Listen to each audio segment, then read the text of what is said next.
Welcome to learner. ఈరోజు మనం interesting విషయం తెలుసుకుందాం. ఒక పోలీస్ కస్టోడియల్ డెత్ కేసు గురించి ఈ వీడియోలో మనం తెలుసుకుందాం. దీనిలో సిబిఐ స్పెషల్ కోర్ట్ తీవ్రమైన తీర్పును విధించింది. ఈ కేసు 2017లో జరిగింది మరియు దానికి సంబంధించిన అనేక వివరాలు ఈ వీడియోలో మనం తెలుసుకుందాం. 2017 హిమాచల్ ప్రదేశ్లో ఒక వ్యక్తి పోలీస్ కస్టడీలో మరణించాడు. ఈ ఘటన తర్వాత కేసును సిబిఐకి బదిలీ చేశారు. సుదీర్ఘ విచారణ తర్వాత సిబిఐ స్పెషల్ కోర్ట్ ఈ కేసులో Himachal Pradesh inspector general of police Zahur Haider Zaidi మరియు ఇతర 7 పోలీసు అధికారులను జీవిత కారాగారం విధించింది. 2025 జనవరి 21న చండీగఢ్లో సిబిఐ స్పెషల్ కోర్టు ఈ తీర్పును విధించింది. కోర్టు ఈ కేసులో అప్పటి సూపరింటెండెంట్ ఆఫ్ పోలీస్ డిడబ్ల్యూ నేగిని నిర్దోషిగా ప్రకటించింది. అయితే ఖైదీ మరియు ఇతర పోలీసు అధికారులు ఈ కేసులో తీవ్రమైన నేరాలకు పాల్పడినట్లు కోర్టు గుర్తించింది. నెక్స్ట్, ఈ తీర్పు సామాజికంగా చాలా ముఖ్యమైనది. పోలీస్ కస్టడీలో మరణాలు భారతదేశంలో ఒక పెద్ద సమస్యగా మారాయి.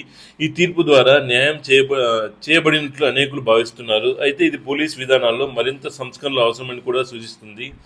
నెక్స్ట్, ఈ కేసు మనకు న్యాయం యొక్క ప్రాముఖ్యతను మరోసారి గుర్తు చేస్తుంది. పోలీస్ అధికారులు తమ విధులను నిర్వహించేటప్పుడు మానవ హక్కులను గౌరవించడం చాలా అవసరం. ఈ తీర్పు భవిష్యత్తులో ఇలాంటి ఘటనలు జరగకుండా చూసేందుకు ఒక మెట్టుగా మనం భావించాలి. ఈ వీడియో మీకు ఇన్ఫర్మేటివ్గా అనిపిస్తే please subscribe my channel. Thank you for watching video. జై హింద్.